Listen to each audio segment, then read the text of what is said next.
a Levite came, saw, but he did not react. But the third person, who was the very least bothered and nowhere concerned, was the Samaritan. Whenever we talk about this particular parable, we say the Good Samaritan. The name itself says good. The quality imbibed was very good. Because here he says, as soon as he saw, he had a compassion. He had a compassion.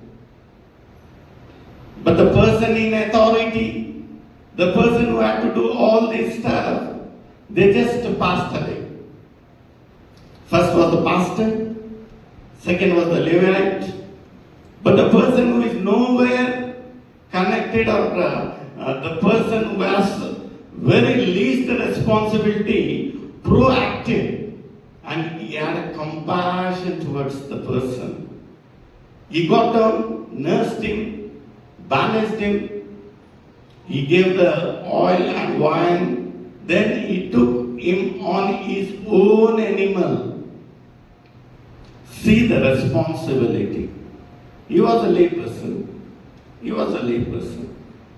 And he was not being questioned in case if you would have not acted. But these persons in authority, the priest, the Levite, who was a person who had to proact according to the situation, they did not do it. But a person. So this makes it more beautiful. Then he takes him to the inn. He tells the keeper that take these particular coins, and in case if there's any excess, I'll come and return. See the responsibility. See the love and compassion of the person, the Samaritan. Here, Jesus asks the person who had questioned, now tell me, who is your neighbor? He asks, who is your neighbor? Then the person plainly says, the third person who had mercy. He says, okay, do likewise. Jesus said a simple word, do likewise. Today, my dear brethren, Jesus asks you, says to you, do likewise. Are we carrying the same compassion, or we are just what they tell, postponing the responsibilities and pushing the responsibilities to the higher authority? Why is this Lady Sunday so important and beautiful is, it always touches you and says that, my dear brother and sister, even you are the part and parcel of the creation of God. It is not only limited or restricted to the ordained people, but we are the children of God who are equally responsible to pass on the legacy of Jesus Christ. Are we doing it? Because here, the beautiful thing of Abigail, the beautiful thing of the Samaritan was, they did not wait or think a moment. Instantly, they took a decision. Instantly, they acted. What a beautiful thing it is, my dear brethren. Now, what is our responsibility as a laypersons? What does God seek as a laypersons? My dear brethren, we have to carry the same compassion. We have to do what God says. But what the law says, are we doing it religiously, is a question to you and me today. Are we doing it? Are we carrying the same legacy, the same compassion, the same love and forgiveness? It's a question to you, man. Because very simply, he asks Jesus, how can I inherit the eternal life?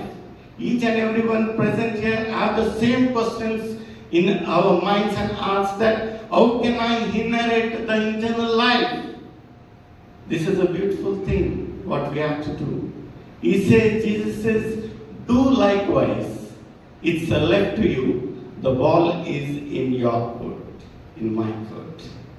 What we have to do? Are we the peacemakers? Or we are the chaos eruptors? What are we? We have the question of search. Are we loving our neighbors as ourselves or not? It's a question to you and me. Because God is telling, do likewise. It's left to us how we take and how we transfer it. How we do it. Is it just a dialogue or action? Depends on how we act. So, my dear brethren, what does this latest Sunday teach us? What does the law of God teach us? As a laypersons, we cannot just push to the responsibilities what God has burdened us to do. Are we want to inherit the eternal life? Are we maintaining and having a control of and maintaining our body into holiness? What God wants. Always, whenever I am closely associated to Gideons, whenever we go to any of the ministry or any of the churches, we seek 3 P's from each and every congregation. The 3 P's would be, we tell them that we seek 3 P's. It is just like a best out of 3. In the best out of 3, normally in the games what happens, we have to, if you want to win the race, either 2 we have to implement and win the line. So what are the 3 P's? First would be, we have to pray. As a layperson, even I would like to challenge and appreciate you people, saying that we like to maintain and continue the 3 P's, or at least the 2. First thing would be, we have to always pray. First P stands for pray. And the second P would be participate. Participate in the ministry. Participate in the activities of the church. Participate in each and everything for the good cause of the community and the society. Be a witness. Be a peacemaker. And be always a lovable person. The second P would be participate. And the third P would be providing your resources. If you have a talent, if you have singing talent, indulge into any of the singing activities. If you have a preaching talent, indulge in any of the preaching ministries. God has blessed each and everyone with one or the other talent. It is how sacrificially we submit to God and for the glory of God. The third P would be providing our resources. God has blessed each and everyone so financially. So beautifully we have been blessed. For the past decade and particular today's date, if we see, God has blessed us amply in each and every corner financially. So when we cannot participate into the ministry, we can provide our resources, what God has blessed us, in any form to the church or the ministry, my dear brethren. It's a challenge, it's a mark where we can be appreciated. The 3 P's would be pray, participate, and provide your resources, whatever it may be. Be a generous giver.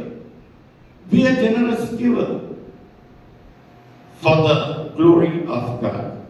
I would like to thank the priest in church and the committee members for giving such an opportunity. May God bless you.